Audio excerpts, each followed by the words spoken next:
Hello guys, in this video I'm going to show you how to turn on the ignore suspicious fixes function on the Avenza Maps application.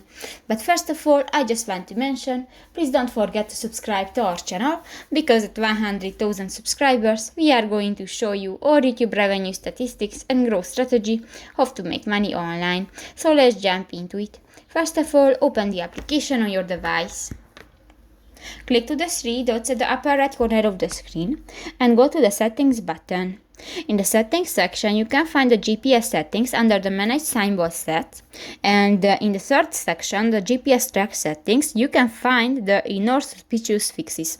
And if you want to enable this function, just click to the next gray circle icon, and if it will be orange, this function will be enabled and you can use the ignore suspicious fixes function. So that's pretty much it for this video guys. See you in the next one. Bye bye.